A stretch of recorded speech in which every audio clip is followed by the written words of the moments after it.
La semana pasada, el día martes específicamente, estuvimos hablando de modo sumamente introductorio sobre el siglo XX. Nosotros habíamos establecido ciertos elementos generales, visto esto desde la temporalidad, siendo tal vez el más importante aquel que nos llevaba a comprender que el periodo que va desde finales del siglo XIX, más o menos la década de 1890, siendo tal vez el gran acontecimiento, la Guerra Civil del año 91, hasta el término del parlamentarismo en la década de 1920, sobre todo durante la primera mitad de la década de 1920.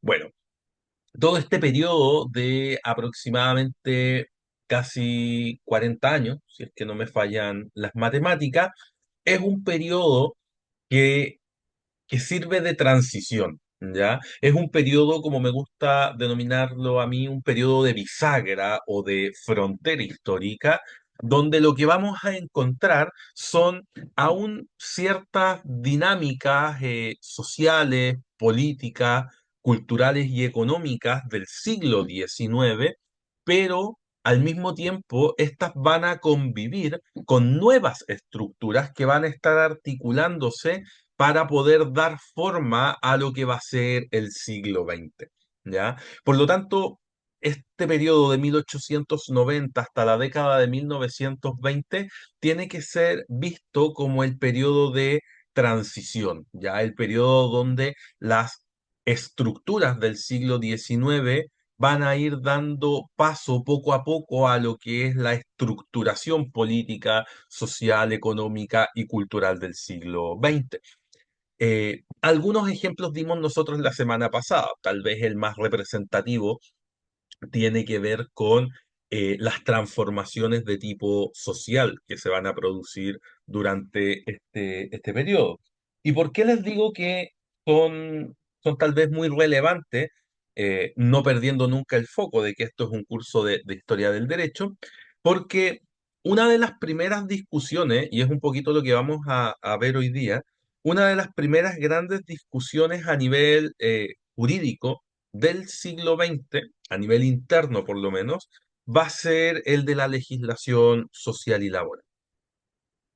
Nosotros durante el siglo XIX ya vimos surgir y consolidarse una marcada, ¿cómo se llama?, tendencia hacia el derecho constitucional, hacia el derecho civil, hacia el derecho penal, comercial, etcétera, etcétera. Todo esto se materializó en distintos textos. Constitución del año 33, Código Civil de 1857, Código de Comercio de 1865, Código Penal de 1874 y la Ley de Organización y Atribuciones de Tribunal. Pero falta una gran codificación aún. Y esa codificación va, digámoslo así, va a nacer a partir de una discusión que es fundacional del siglo XIX, del siglo XX, perdón. Y esa es la discusión sobre los derechos sociales y los derechos laborales. Eh, ¿Por qué esto se condice con las transformaciones sociales del paso del siglo XIX y al XX? Porque esto también lo habíamos mencionado la semana pasada. Lo que sucede, muchachos, y a modo de recapitulación, es que durante el siglo XIX, la estructura social de Chile, si bien no era estamental, porque las lógicas estamentales se acaban con el régimen monárquico, o llegan a su fin tras la firma de la independencia. Recuerden que más allá de que esto se haya materializado o no en la práctica, lo cierto es que una de las características de la estructura republicana materializada en las constituciones de la década de 1820 hasta la consolidación en 1833, lo que articula todo este nuevo orden es el principio de igualdad ante la ley, y no solo un principio de igualdad ante la ley, sino que de igualdad en términos generales, bajo el principio filosófico de la Ilustración.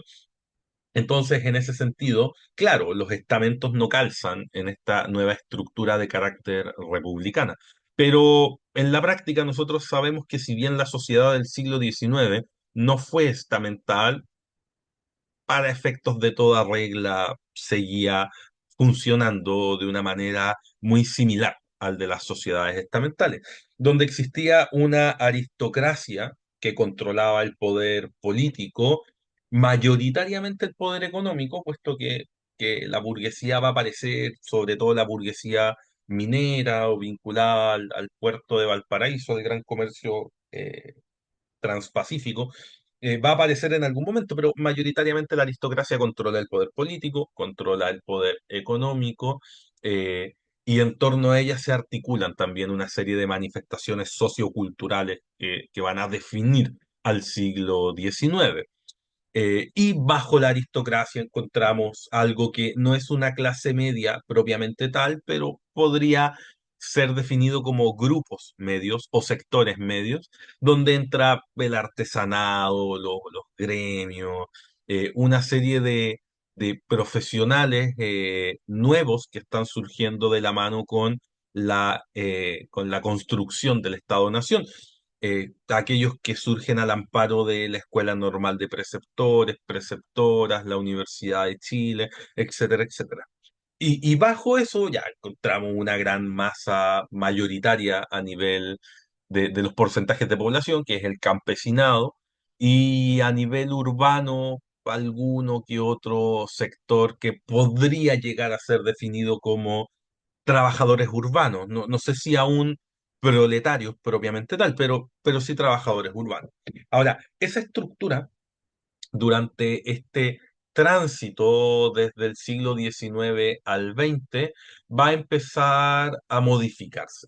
¿Ya? No solamente en los sectores bajos, sino que también en los sectores altos o élites que controlan finalmente el poder político y económico en Chile, vamos a ver transformaciones. En primer lugar, la aristocracia había basado históricamente su poder en el prestigio que le daba contar con ciertos apellidos que habían jugado un rol preponderante durante la independencia y cuya relevancia se podía observar aún en el periodo colonial. Estamos pensando en aquellas familias que van a gobernar Chile hasta la década de 1880-90, sin mayor contrapeso. Apellidos como los Errázuriz, como los Carrera, los mismos Portales en una primera etapa inicial, pero en general apellidos castizos, ¿ya? Es decir, apellidos castellanos. O sea, ustedes observen, hagan el ejercicio de observar los apellidos de los primeros presidentes de la República. Claro, evidentemente hay excepciones como O'Higgins, pero en términos generales los presidentes, ¿quiénes son? O sea, director supremo post O'Higgins es Freire, es un apellido bastante común y castizo. Después podemos encontrar al general Pinto. Pinto es un apellido también sumamente común y castellano. Después viene Prieto. Bulnes tal vez es un poquito no tan común, pero tampoco es un apellido extraño. Después viene Montt, Pérez, un Errázuriz, que son apellidos, claro, que hasta el día de hoy se vinculan con las élites, pero en la época eran apellidos fundamentalmente aristocrático-coloniales. Después viene un Pinto nuevamente, un Santa María, y uno puede ir observando finalmente los apellidos de los ministros, de personas importantes, varas, etcétera, etcétera. Entonces ahí uno puede observar cómo la estructura del poder político en Chile estaba basado en estas familias, o se sustentaba en estas familias que remontaban su relevancia al periodo colonial. Sin embargo, a finales del XIX, inicios del XX, se va a empezar a producir una transformación. Básicamente porque estas familias van a controlar aún el poder político, pero cada vez van a tener menos control sobre el poder económico. La economía en Chile va a pasar progresivamente durante el siglo XIX desde las manos de esta aristocracia latifundista terrateniente hacia las manos de nuevos sectores sociales que tienen mayoritariamente su origen en la inmigración posindependencia y que han basado su poder ya sea en los negocios, en el comercio, también en el desarrollo de la minería. Pensemos en las familias Urmeneta, en las familias Cousiño, que están vinculadas al carbón, a la plata, posteriormente las familias vinculadas al salitre. Entonces, en el estrato social alto, en esta lógica fundacional a nivel de la estructura social del siglo XX, vamos a tener una aristocracia que cuenta con los apellidos, con los nombres, con el linaje y controla el poder político, y por el otro lado vamos a tener estas familias que no tienen gran ascendencia, no son apellidos particularmente reconocidos en el periodo de finales del siglo XIX, pero que cuentan con mucha riqueza, controlan el poder económico y aspiran eh, a controlar el poder político. Este nuevo grupo, ya llamado burguesía, todavía no oligarquía, porque aún no controlan el poder político, pero esta burguesía muy poderosa va a empezar a penetrar en la estructura del poder político a través del poder legislativo. Ya a través de ocupar ciertas posiciones ahí como diputados, senadores, lo que les va a entregar por primera vez una muñeca política que eventualmente va a colisionar violentamente con el poder político de la aristocracia, que no estaba tan vinculado al Parlamento como si lo estaba al poder ejecutivo. Esa colisión violenta entre estos dos grupos sociales de élite que buscan controlar las riendas del país, va a ser la guerra civil del año 1891, entre tantos otros factores que tuvo la guerra civil del año 1891, pero uno social sumamente claro tiene que ver con este choque, ¿ya? De esta colisión, así como cuando chocan dos planetas, dos estrellas, y de eso no hay una destrucción total, sino que algo nace, bueno, a nivel social también van a ser algo nuevo.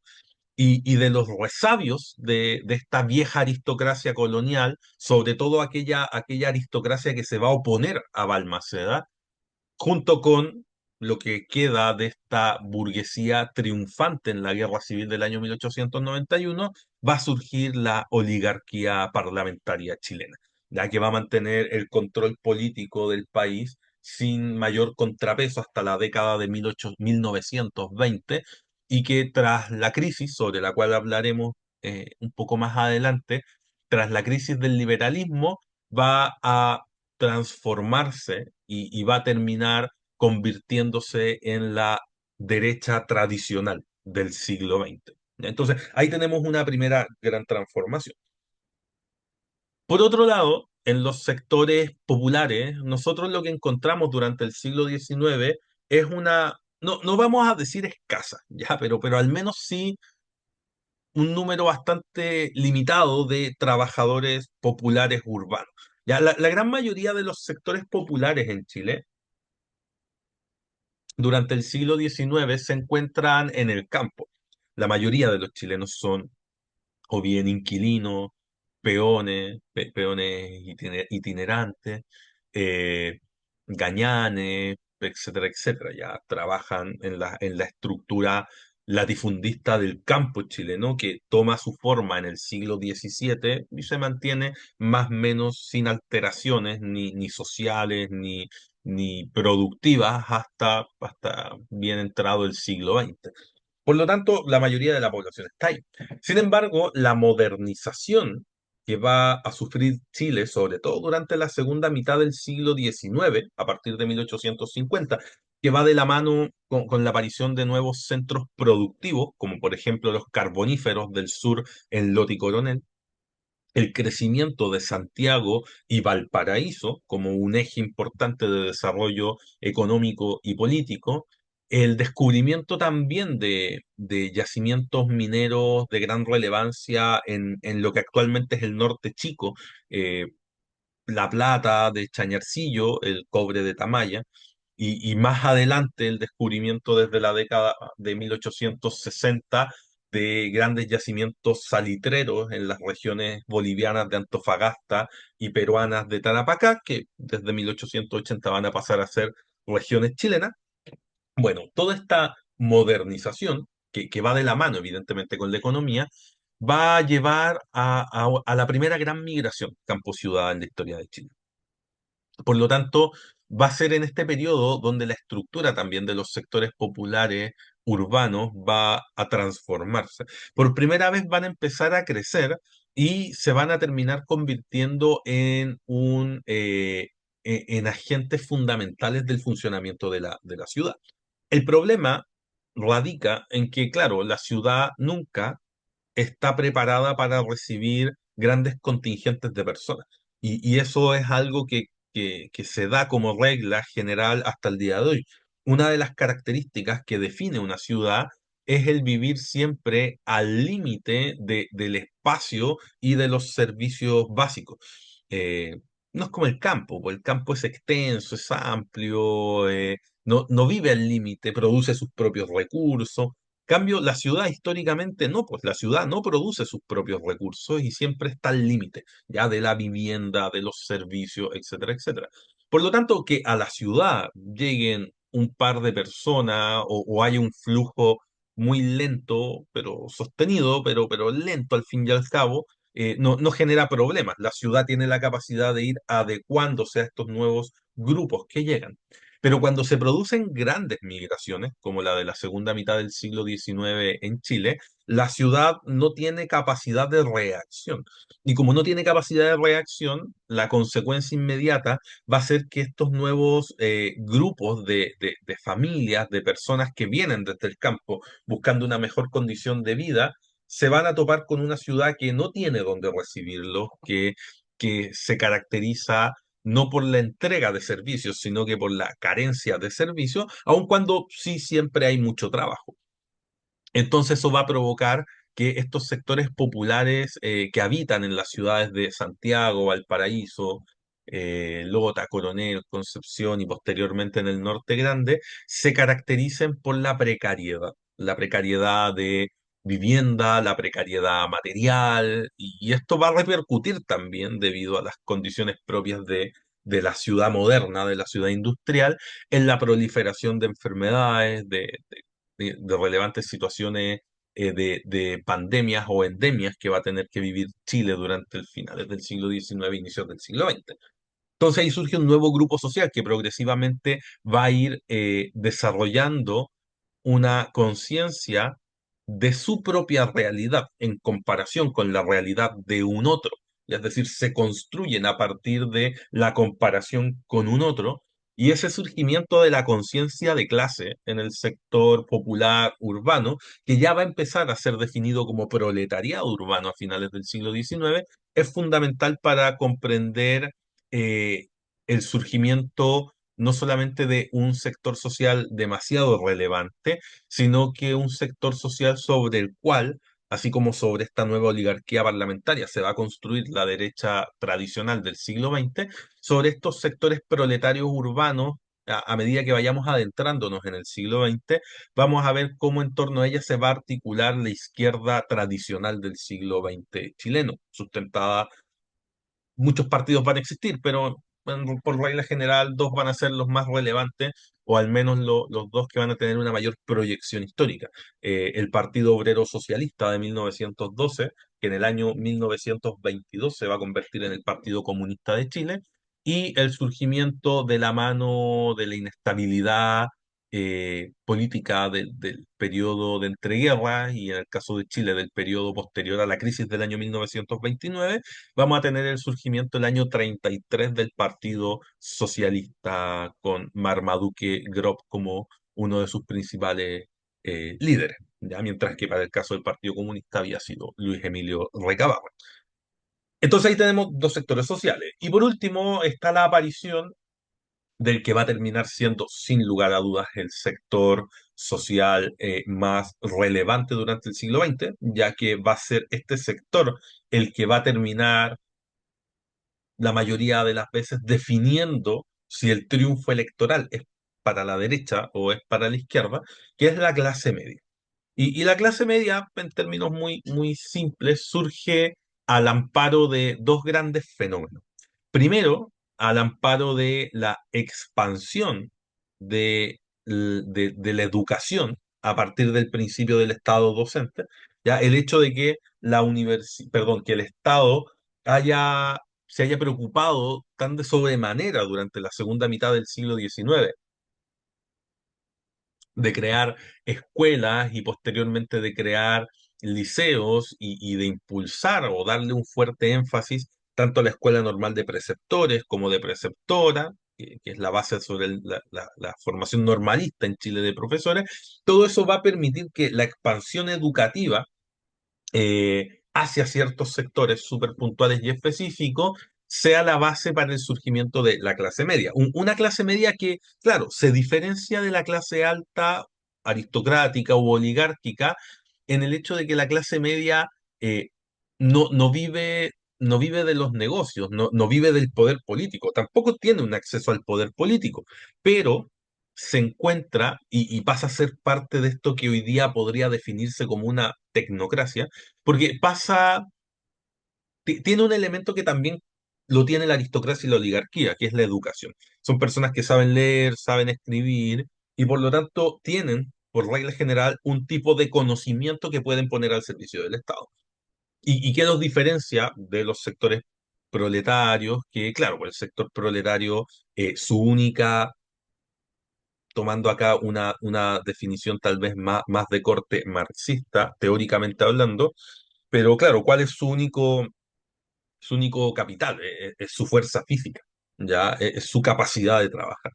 Y eso en la clase media no, porque la clase media, por muy bajo que pueda ser el límite de educación que alcanza, tiene educación, sabe leer y escribir, por lo tanto no tiene que, en buen chileno, partirse la espalda rayo al sol ahí en una salitrera o en una mina de carbón en Lota o en Coronel, o qué sé yo, como estibador en el puerto. No, la clase media no cumple con esas jornadas tan agotadoras físicamente de trabajo. Su pega es una pega de cuello blanco. Son personas que van a trabajar en la administración, que junto con surgir al amparo de la expansión de la educación del Estado, surgen también al amparo de la expansión de la burocracia estatal, sobre todo después de la Guerra del Pacífico, cuando los ingresos provenientes del salitre van a permitir que se creen nuevas instituciones como el registro civil, que va a requerir, por supuesto, de una mayor cantidad de funcionarios públicos.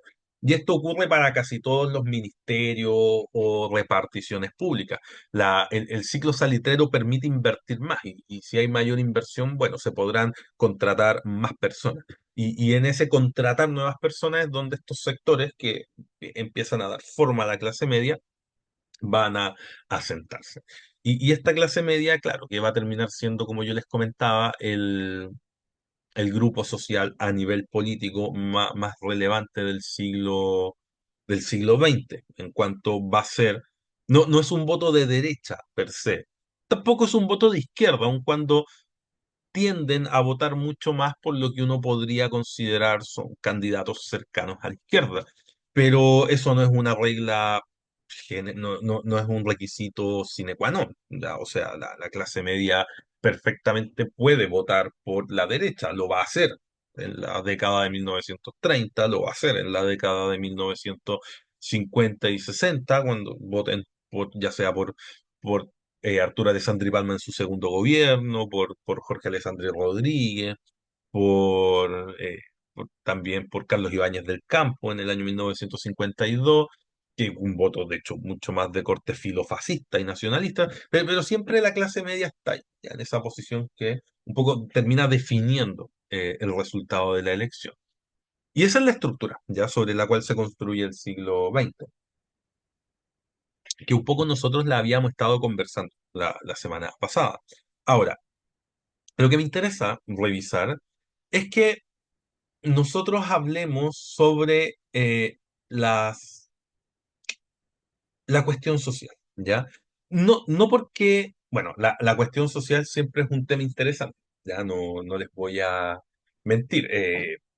Es un poco un tema un poco tal vez morboso, puesto que el interés también que muchos ponen sobre la cuestión social se fundamenta en poder visualizar y comprender estos durísimos datos que nos hablan de un país en el cual los niños, es- rara vez niños de clase baja, sectores populares, rara vez llegan a los 10 años. De hecho, el 30% de los recién nacidos en Chile, si pensamos en el 1900, por ejemplo, el 30% de los niños nacidos en Chile se muere antes de cumplir un año y el 50% de los niños se muere antes de cumplir 5 años.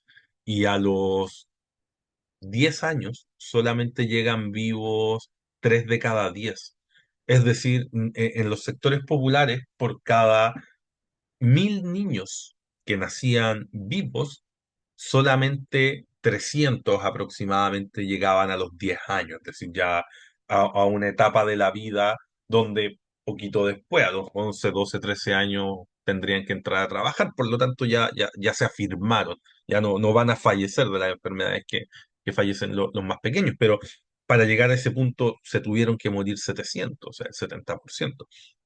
Hablamos también de un Chile que visualmente es muy duro debido a las condiciones de vida de los conventillos, de los cités, de los cuartos redondos, de las ratoneras.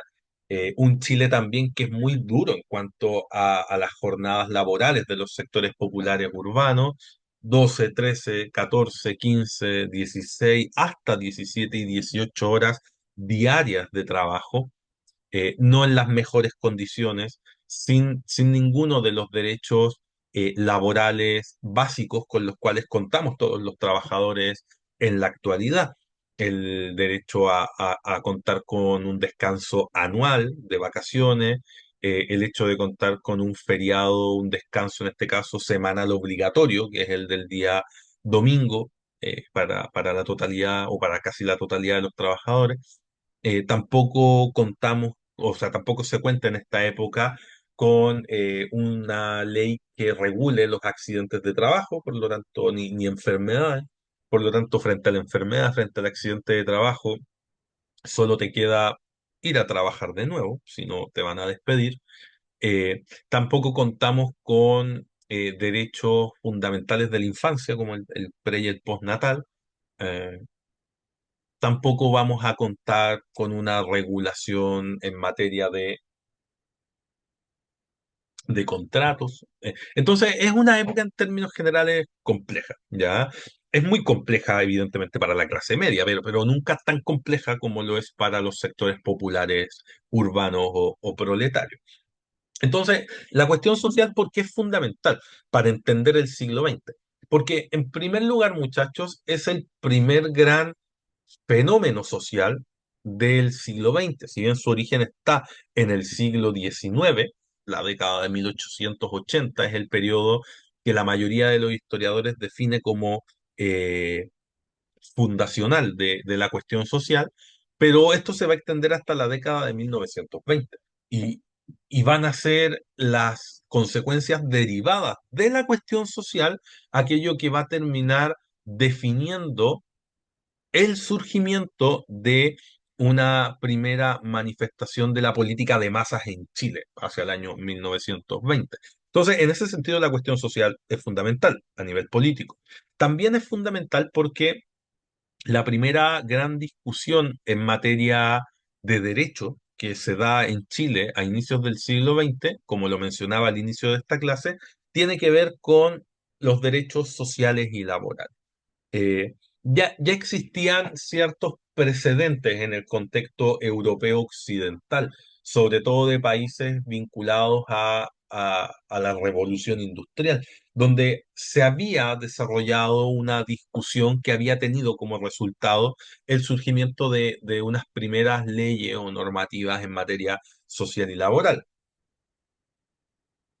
al mismo tiempo que se había empezado a denunciar por distintos organismos internacionales y autoridades intelectuales de la época, eh, las consecuencias finalmente negativas que tenía tanto el industrialismo y la modernización, sumado esto a la prácticamente inexistente regulación por parte del Estado, sobre todo la regulación de relaciones entre patrones, empresarios, dueños del capital y los sectores, en este caso, que trabajaban para ello, proletarios por definición general. Entonces, la primera gran discusión es de discusión de derecho, ya propiamente tal, no de derechos, sino que en materia de derecho, va a ser la de la cuestión social, que claro, igual termina siendo una discusión sobre los derechos, pero la cuestión social es la que abre los fuegos del siglo XX como tema de discusión parlamentaria, en el caso de Chile. Ahora, nosotros la semana pasada también habíamos mencionado que la cuestión social, primero, no es un fenómeno, muchachos, ¿cómo se llama? Aislado, ¿ya? La cuestión social es un fenómeno global que se va a dar tanto en Chile como en todos los países que vivan procesos modernizadores o industrializadores, bajo las lógicas de la segunda revolución industrial, es decir, desde la década de 1870 en adelante.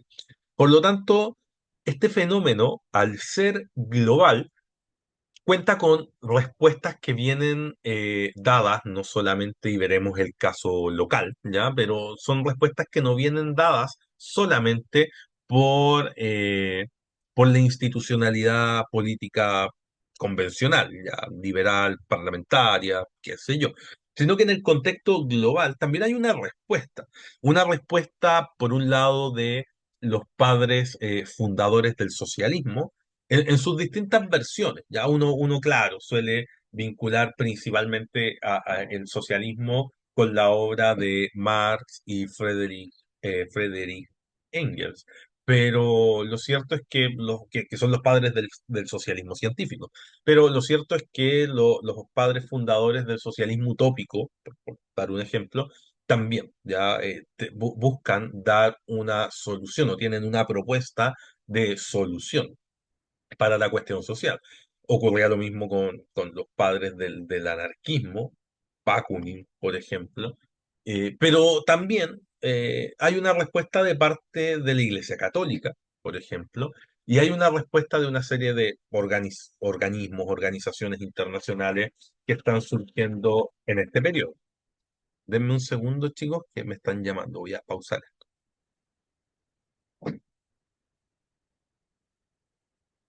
¿Aló? Bien.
Perdón, eh, era una llamada importante. Así que, ¿en qué quedamos? Se me fue, se me fue la onda.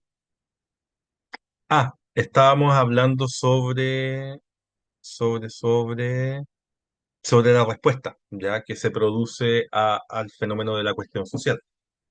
Bueno, por un lado, les decíamos, hay una respuesta del socialismo, hay una respuesta de la Iglesia Católica, hay una respuesta de instituciones que surgen en este contexto, como los sindicatos, por ejemplo, pero siempre inspirados en alguna de estas doctrinas.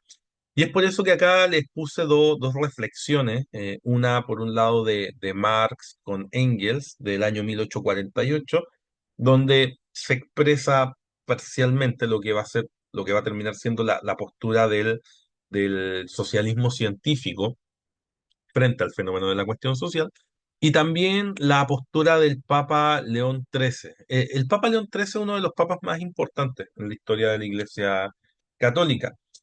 Básicamente porque el periodo en el cual le tocó reinar sobre la cristiandad occidental católica es un periodo que el que estamos analizando nosotros de grandes turbulencias en lo social, en lo político, en lo moral. Y por lo tanto, la Iglesia Católica va a quedar en una posición sumamente compleja, fundamentalmente debido a que, por un lado, existe esta cuestión social que, que pareciera alejar a los trabajadores de la fe cristiana porque no encuentran una solución a sus problemas en ella y encuentran, sí, una solución a estos problemas en el gran paraguas del socialismo, del anarquismo, corrientes que por lo demás son contrarias al cristianismo y que bogan en este periodo por la desaparición de la Iglesia Católica. Entonces, en ese sentido, la posición para la Iglesia no puede ser ambigua. La posición de la Iglesia o la Iglesia tiene que tomar una posición. Y León XIII va a ser el primero que va a posicionar a la Iglesia de cara a estos problemas de carácter sociopolíticos y va a ser uno de los artífices de lo que es el pensamiento social cristiano.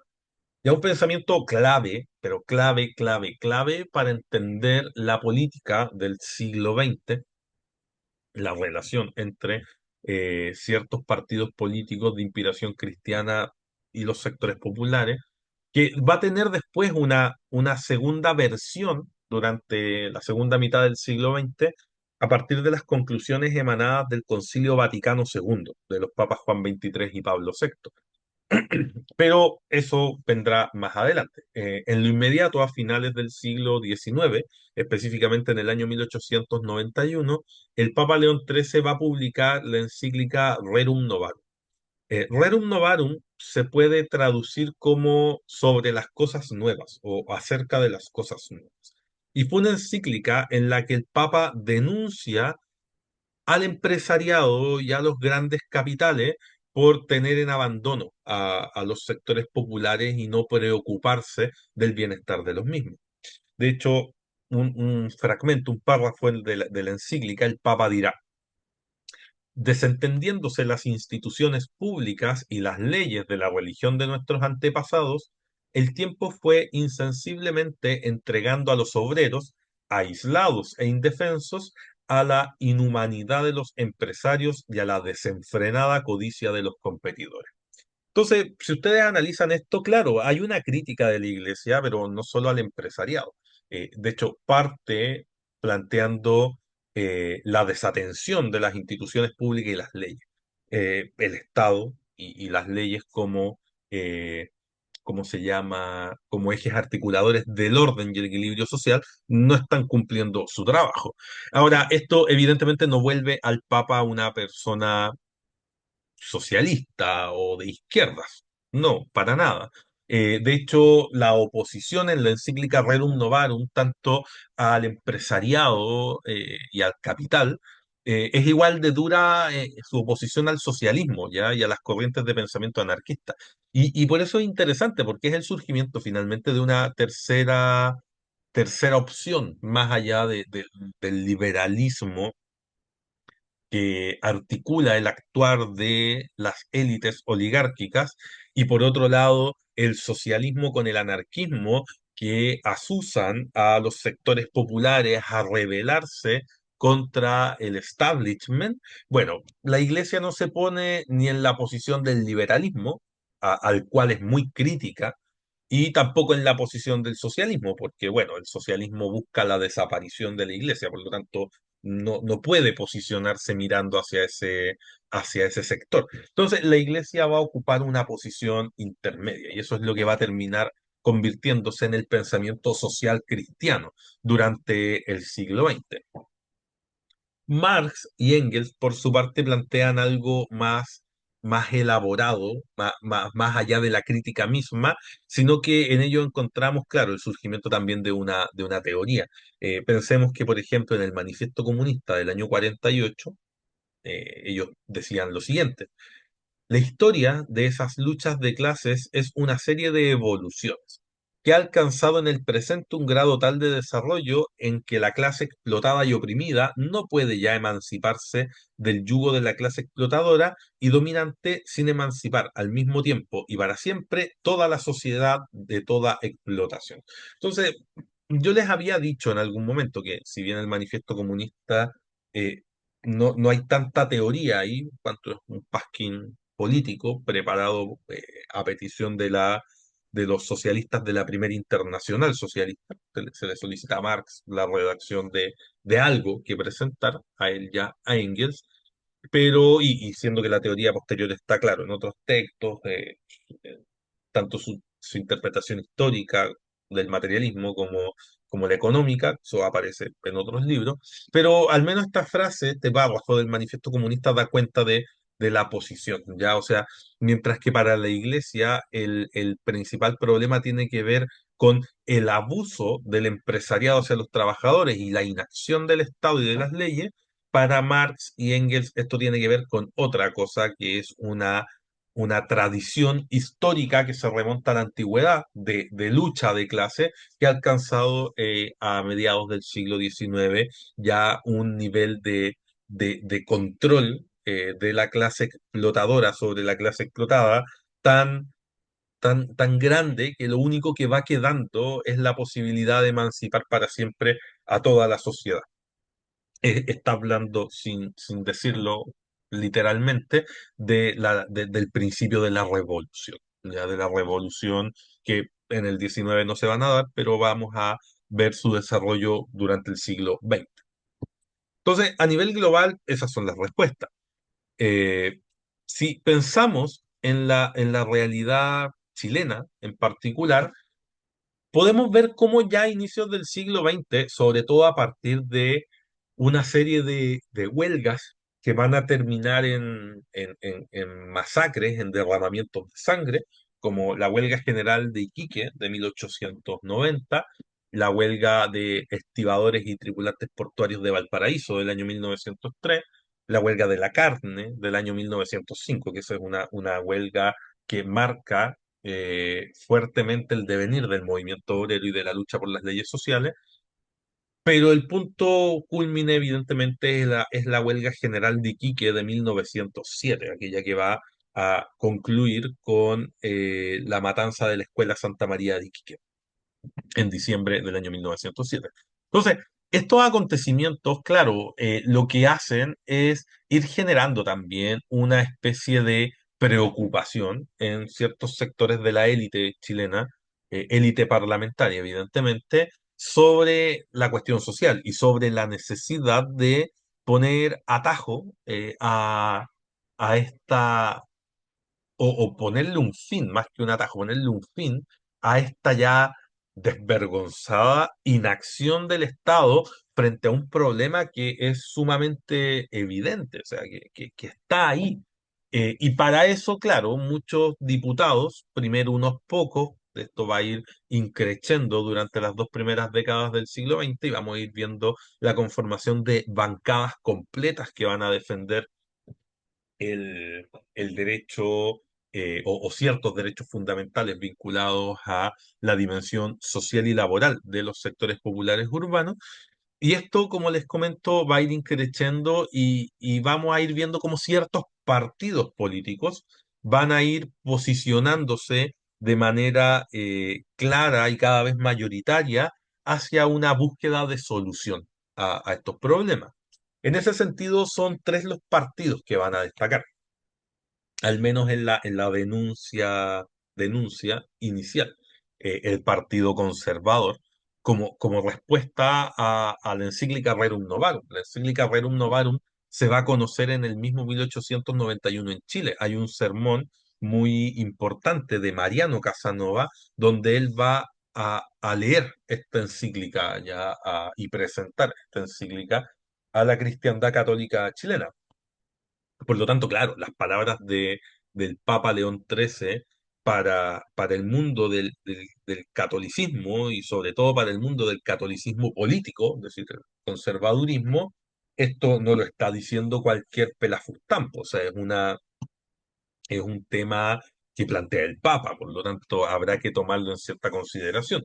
Y eso va a llevar a que los conservadores y las organizaciones católicas se conviertan tal vez en las principales defensoras de los derechos de los trabajadores durante estas primeras décadas de lucha por la constitución de un marco regulatorio laboral y social ya a nivel jurídico. Entonces el Partido Conservador juega aquí un rol fundamental. También encontramos el actuar del Partido Demócrata, ya que es el primer partido de base obrera que existe en Chile, que se había creado en 1887 como respuesta a la primera definición de la cuestión social que había llevado a cabo el doctor Orrego Luco en el año 1884. Y un poquito más adelante vamos a ir viendo cómo el Partido Radical se va también a alinear con estas premisas, sobre todo tras la Gran Convención Radical de 1905, momento en el cual van a enfrentarse dos esferas de pensamiento al interior del Partido Radical, una defendida por grupos de la élite oligárquica que buscan que el Partido Radical siga siendo un partido de élite, y otra facción que es encabezada por ¿cómo se llama? Ay, se me olvidó el nombre. Chuta, se me olvidó el nombre. Bueno, me acordaré más adelante.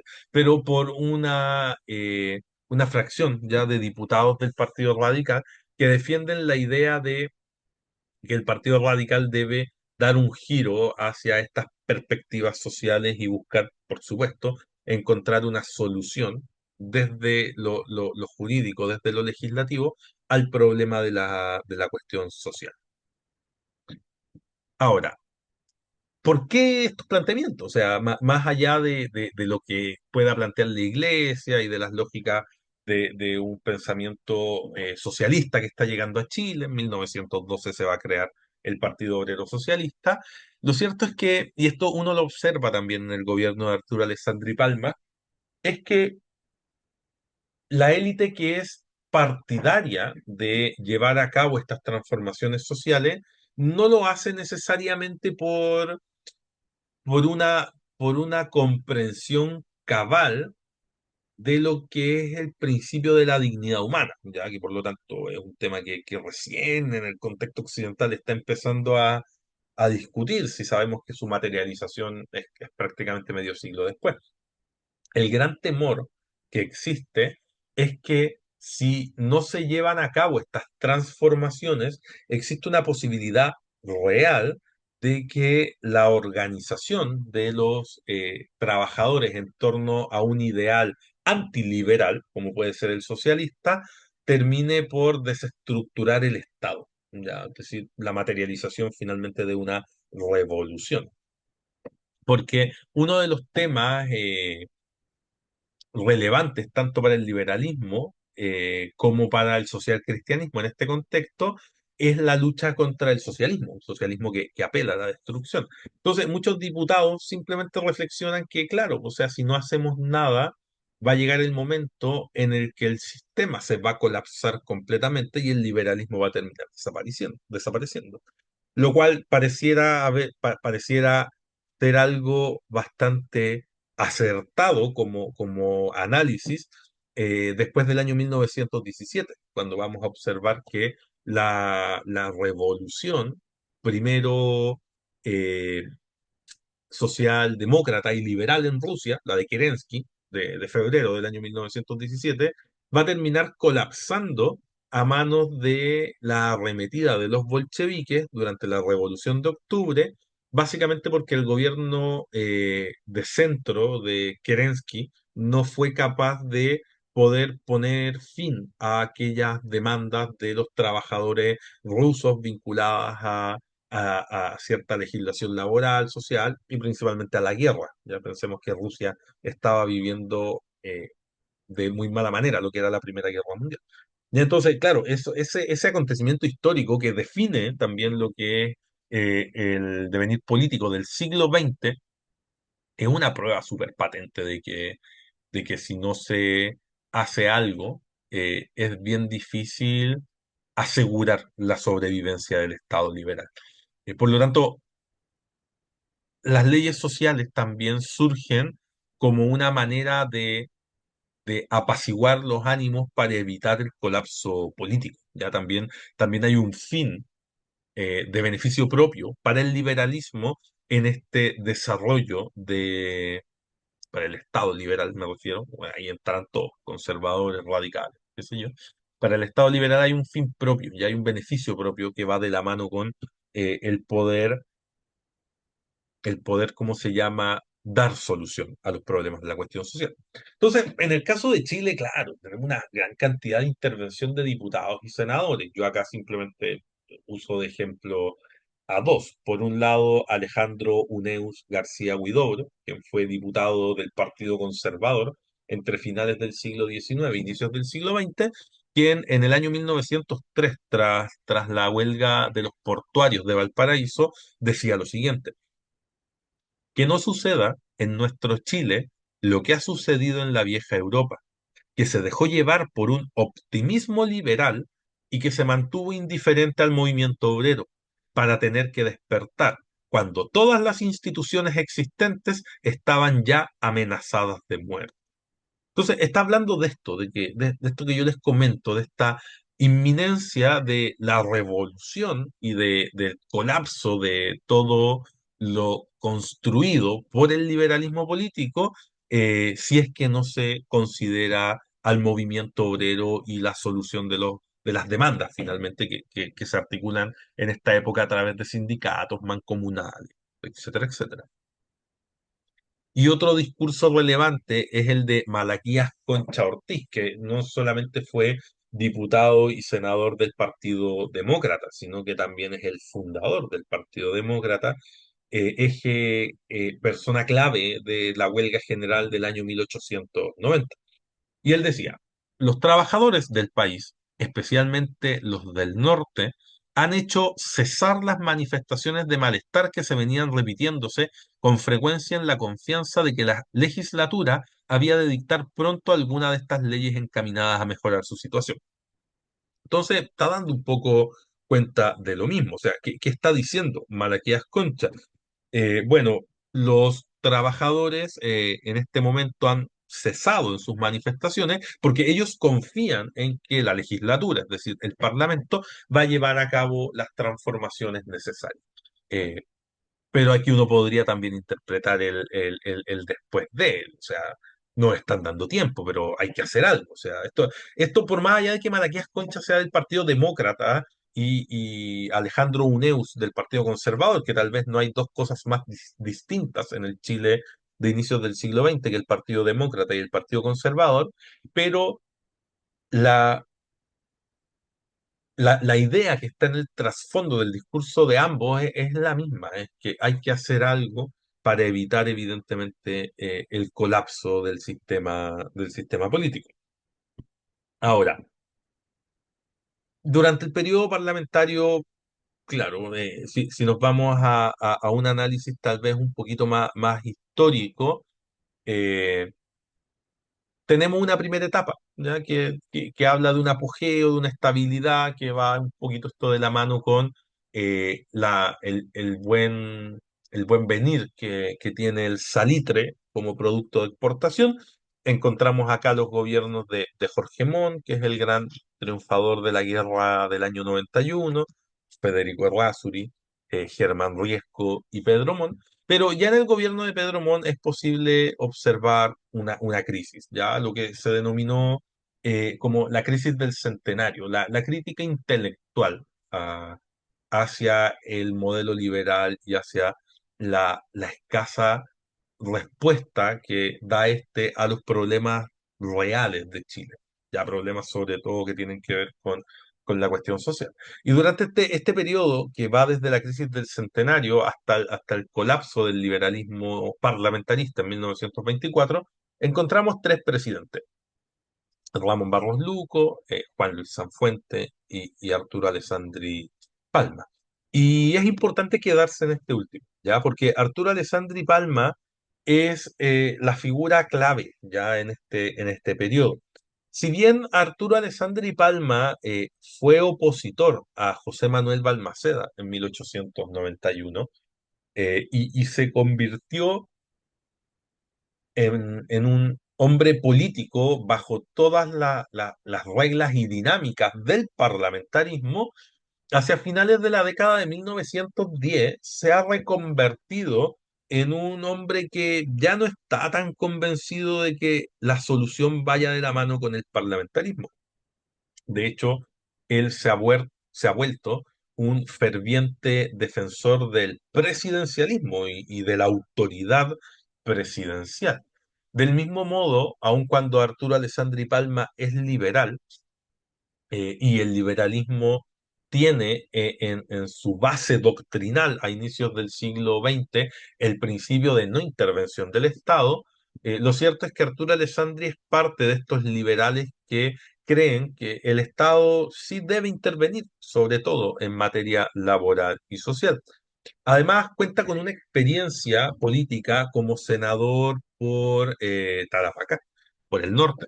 Entonces, conoce la realidad obrera, al menos de esa zona, cree en que el Estado debe ser un agente activo en materia social y laboral, materia regulatoria a nivel social y laboral, y también has dejado de lado estas perspectivas de control parlamentario sobre el poder ejecutivo y, como yo les decía, defiende la impronta de un presidente de la República que debe ser quien toma el toro por las astas, que guía los destinos de todos los chilenos y chilenas, y que en última instancia él es quien manda. O sea, él no le debe explicaciones a absolutamente nadie.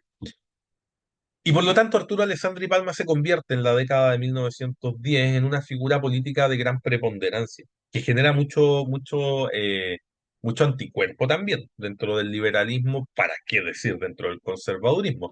Arturo Alessandri Palma además es el primer político con proyección presidencial y que va a terminar siendo presidente de la República, que es abiertamente agnóstico.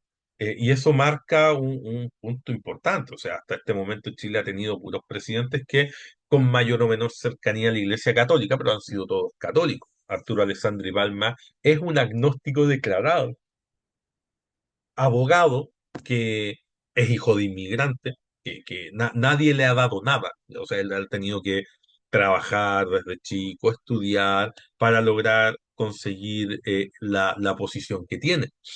Siguiendo esta dinámica de colisión entre la aristocracia y la oligarquía, que finalmente este conflicto se termina solucionando mediante vía matrimonial. Ya hay un matrimonio tanto metafóricamente hablando como literalmente hablando, entre la aristocracia y la burguesía. O sea, los aristócratas que cuentan con poder político, o las aristócratas, que son parte de las familias que tienen el poder político,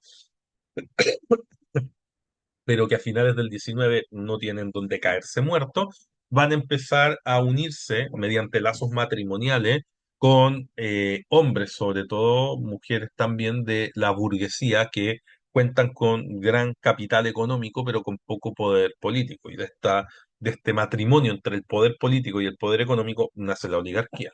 Arturo Alessandri Palma es el caso típico. O sea, el hombre es abogado de la salitrera, ha amasado una fortuna, hijo de inmigrantes, tiene muchos negocios y se casa con María Esther Rodríguez de Cotapo, que es una señorita de la alta sociedad santiaguina, descendiente por una línea de Manuel Rodríguez, una de las familias importantes del periodo colonial, por el otro lado descendiente de Mateo de Torre y Zambrano, conde de la Conquista. Entonces una mujer que está vinculada con la vieja aristocracia. Sus apellidos dan cuenta de esto, o sea, Rodríguez, ¿ya? Versus un Alessandri, que es un apellido con una impronta extranjera, italiana en este caso, del migrante, y Rodríguez, bueno, qué más castizo y aristocrático y colonial que Rodríguez. Entonces, ahí podemos observar cómo se da esta situación. Entonces, Alessandri es un candidato paradigmático. O sea, es un candidato que de verdad su forma de entender la política va a definir el paradigma político del siglo XX. La primera campaña política moderna en la historia de Chile viene de la mano con Alessandri, con un jingle político, hay toda una construcción en torno a su figura, el famoso León de Tarapaca. También podemos observar que hasta este momento las elecciones, cuando había más de un candidato, se terminaban zanjando en grandes consensos que se daban ya sea en el Club de la Unión, en el Club de la República, que eran los clubes de la vieja aristocracia y de la oligarquía también, por supuesto, que se reunían en Santiago a arreglar el mundo, a conversar y a llegar a grandes acuerdos. Eso era lo importante. Alessandri decide saltarse esa parte y apela a lo que es muy moderno y muy obvio, pero que en la época no era tan obvio, que es que él va a ganar las elecciones mediante apoyo popular. O sea, mientras otros candidatos se podrían tal vez enfocar en este convencer a las élites y a los electores de la oligarquía que le den el voto finalmente, Arturo Alessandri Palma se va a centrar va a usar la oratoria, que era una gran característica que tenía, y se va a centrar en convencer a los sectores medios y populares, ya mediante discursos, fundamentalmente. Está la famosa anécdota del Mi chusma querida.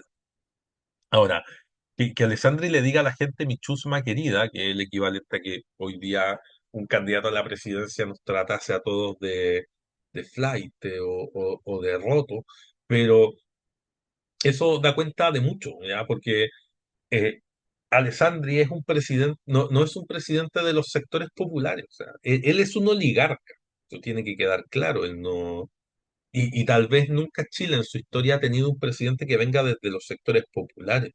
Tal vez lo más cercano que Chile estuvo de ser gobernado por los sectores populares fue durante los gobiernos radicales. Si bien Pedro Aguirre Cerda, Juan Antonio Ríos Morales y Gabriel González Videla no eran personas de la oligarquía, pero tampoco eran de los sectores populares, eran presidentes de clase media. En su origen social eran de clase media.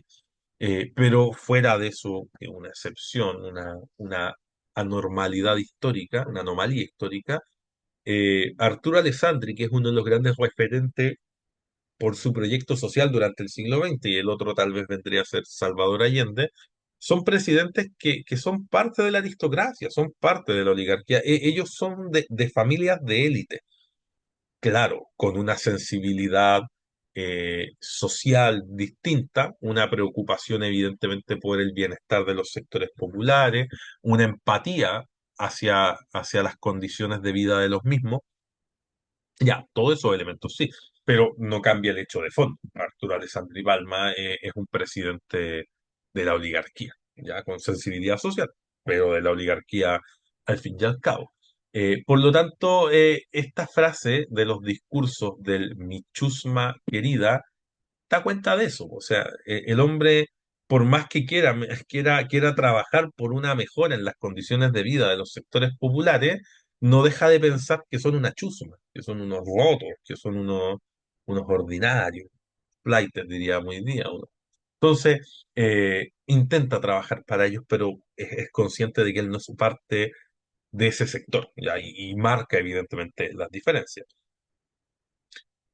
Entonces, Antes de llegar a la elección presidencial del año 1920, que es lo que nos interesa también, es importante ver cómo toda esta respuesta a la cuestión social no va a quedar en ascuas de nada. O sea, en Chile hay una materialización del, del cómo se llama, de la legislación social, o materialización de estas preocupaciones en la legislación social, sobre todo durante las dos primeras décadas del siglo XX. Hay algunos avances, sí, a finales del XIX, pero muy escasos. En cuanto a la legislación propiamente tal, uno tiene una gran batería de leyes, o sea, no sé si es una gran batería de leyes, pero al menos son leyes fundamentales que se van a promulgar entre el año 1906 y 1917, en contexto de una década antes de la llegada de Alessandria al poder, que esto marca ya definitivamente un quiebre, ya un fin, comillas, de la cuestión social, porque por primera vez ya sí hay una preocupación y un programa de acción definido desde el Estado y por lo tanto la cuestión social deja de ser una cuestión que no le preocupa a nadie y de aquí ya, desde la década del 20 en adelante, hablamos de otros fenómenos. Pero antes de eso, antes de Alessandri, hay algunos avances igual. 1906 la ley de habitaciones obreras, 1907 se aprueba la creación de la Oficina del Trabajo, que esto va a ir evolucionando con las décadas hasta llegar a ser lo que hoy día es el Ministerio del Trabajo.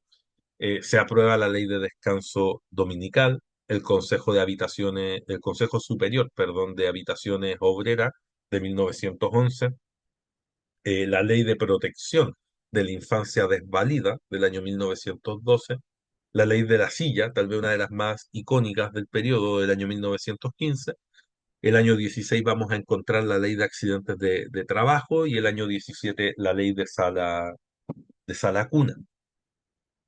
Ahora, ¿cuál es el tema? Que estas leyes, cuando uno, bueno, vamos en orden. Primero, desde una perspectiva de la historia del derecho, esto es el surgimiento del derecho laboral en Chile. O sea, antes de la existencia del código propiamente tal, que va a ser del año 1931, y antes de la aparición de un capítulo en la Constitución que trata sobre principios fundamentales sociales, bien digo, sociales y de trabajo y de salud, que eso va a aparecer en el año 25. Antes habían cositas, ya habían elementos, habían leyes, hay un origen de la legislación social.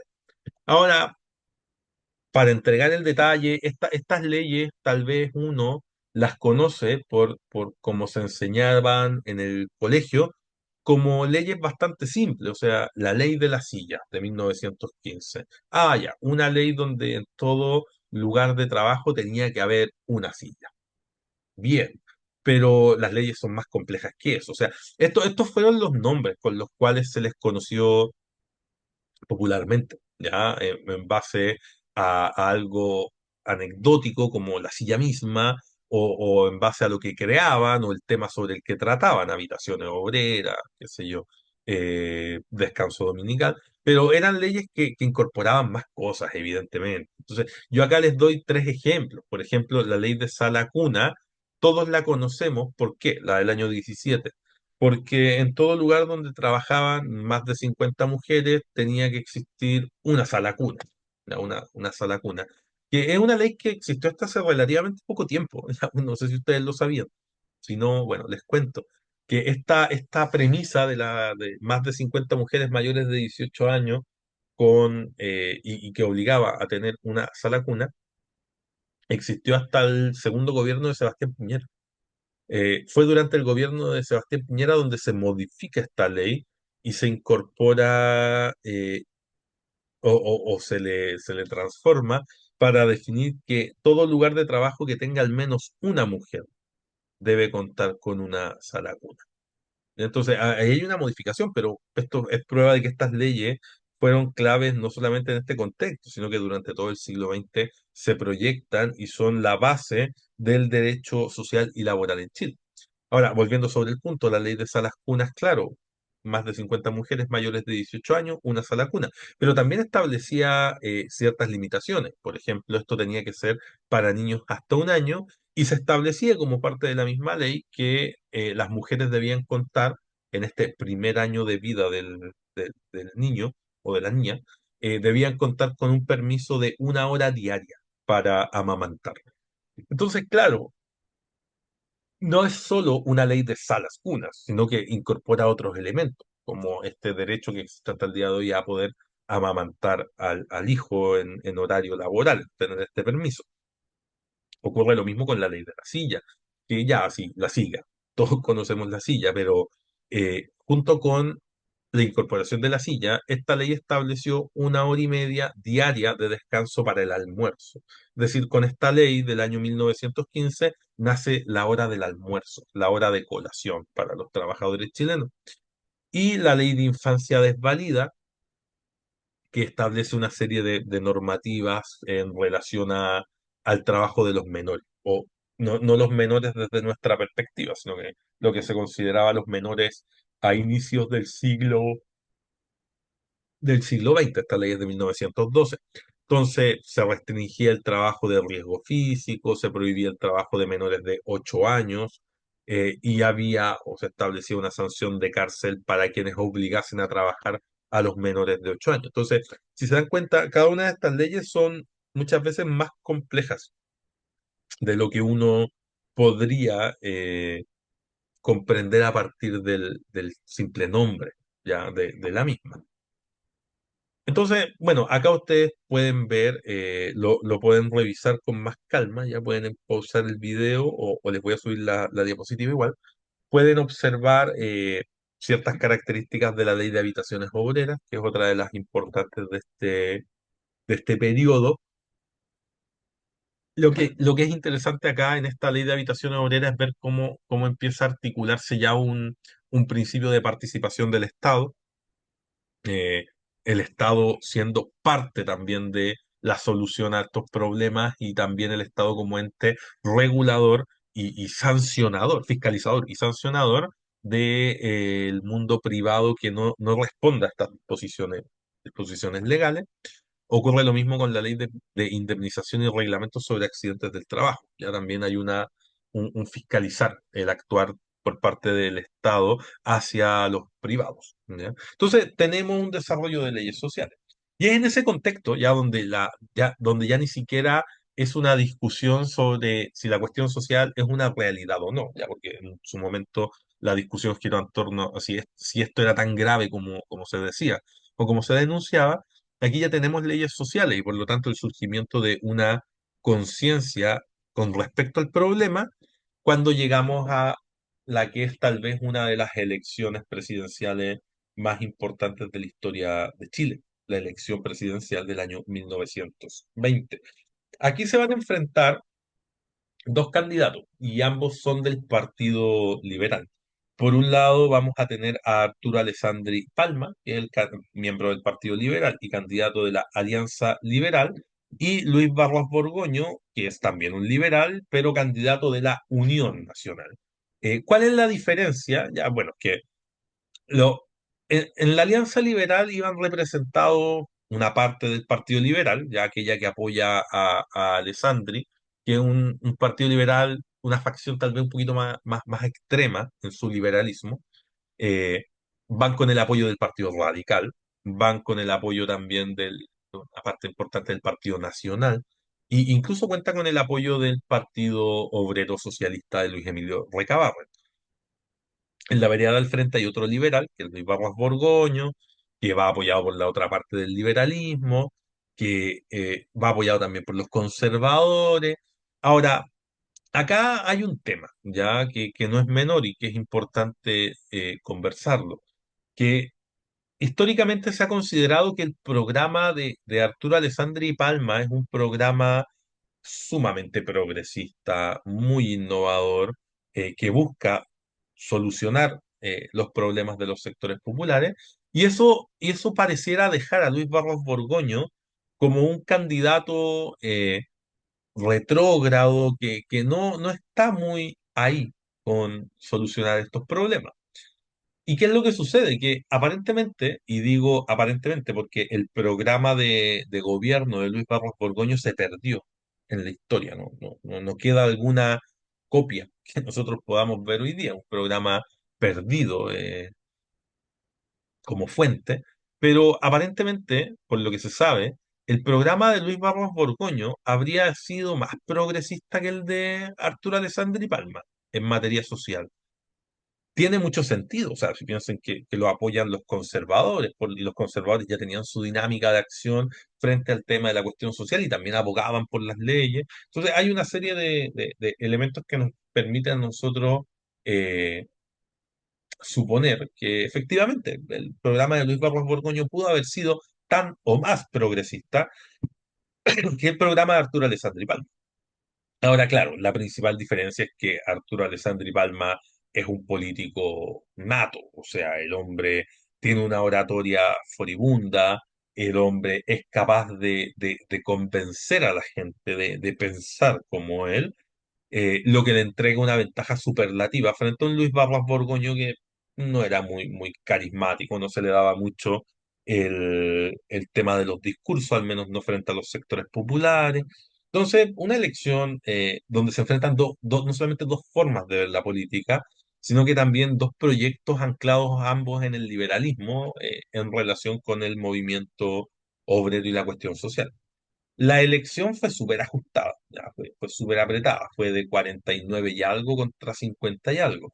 De hecho, ustedes pueden observar y los resultados, o sea, votaron 166.917 personas, poquitas, pero para los parámetros de la época, saben, la limitación del leer y escribir eh, no permite que todos puedan votar, hombres al menos, pero en esta época Chile tiene un sistema de elecciones como el norteamericano. No se escoge por votación popular, se escoge por número de electores. O sea, quien tenga más electores va a ser presidente de la República. Durante todo el siglo XIX esto había funcionado porque no siempre el que sacaba más electores sacaba más votos en el uno a uno. Pero si usted observa los resultados acá, Arturo Alessandri Palma obtuvo cuatro electores más que Luis Barros Borgoño. O sea, Arturo Alessandri tiene 179 electores versus 175 de Luis Barros Borgoño.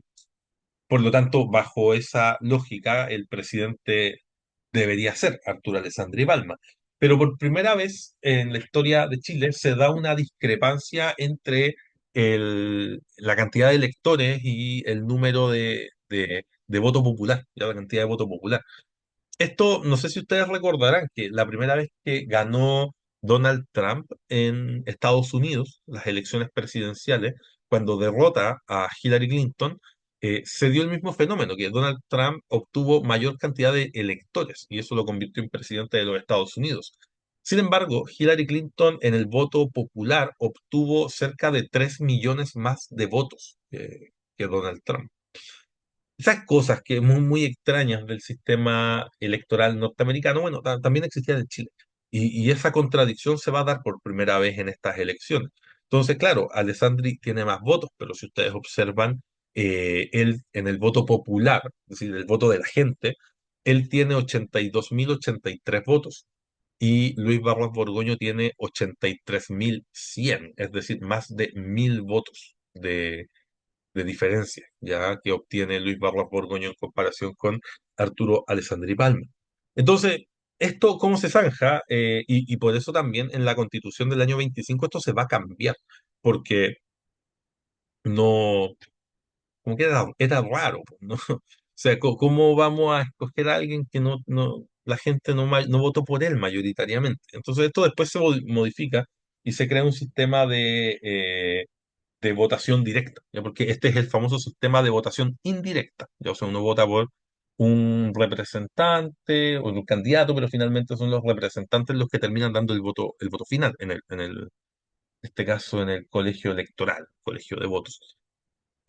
Entonces esto el año 25 se va a modificar, pero lo importante acá es que el Congreso tiene que tomar una decisión y la decisión la delega en un comité conformado por notables de la época, por hombres que se definen como honorables, buenos, de irreprochable conducta social, y este comité va a estar presidido el maestro político de Arturo Alessandri Palma, pero que a esta altura es un enemigo acérrimo de Arturo Alessandri Palma. Tienen que pensar que Arturo Alessandri Palma en la época decían que era un bolchevique. O sea, el parámetro del miedo, aparte a la Revolución Rusa del año 17, da a entender que acá, si hay un candidato bolchevique, es Alessandri, aparte que ha llegado a la moneda con el apoyo de Luis Emilio Recabarro, una especie de demonio para los sectores oligárquicos del país, sobre todo la oligarquía parlamentaria. Entonces, Arturo Alessandri cuenta con una gran oposición, pero finalmente el Congreso decide ratificar el triunfo de Alessandri, ya que cuenta con más electores, y por lo tanto él se convierte en presidente de la República para el periodo de 1920 a 1925 y va a buscar impulsar este programa de acción social, de leyes sociales, pero la situación para Alessandri no es fácil, ¿ya? Sobre todo porque no cuenta con mayoría parlamentaria, lo que le va a significar una dificultad no menor a la hora de intentar, ¿cómo se llama?, aprobar los proyectos de ley que va a ir enviando, hasta que esta situación finalmente va a terminar haciendo crisis casi a finales de su gobierno en el año 1924. Y eso va a generar un vendaval de transformaciones políticas que van a terminar desestructurando lo que quedaba del siglo XIX. Y lo que quedaba del siglo XIX era el orden constitucional. Es decir, la Constitución de 1833 va a llegar a su fin durante este primer gobierno de Arturo Alessandri Palma, y va a ser reemplazada por un nuevo texto constitucional, que es el del año 1925. Todo eso ocurre rápidamente entre septiembre del año 24 y septiembre del año 25, pero sobre eso vamos a hablar en la clase ya de mañana. Así que eso pues muchachos. Cualquier duda que tengan, no duden en escribirme, ya no hay problema con eso y bueno, mañana terminamos de ver este tema con lo que va a ser el ruido de sables y el surgimiento de la Constitución del año de 1925. Así que eso, que les vaya súper bien y nos vemos. Vamos a ver aquello que, déjenme compartir pantalla, aquello que tenía planificado para el día de hoy, ¿ya? Bueno, muchachos y muchachas, nosotros la semana pasada, el día martes específicamente, estuvimos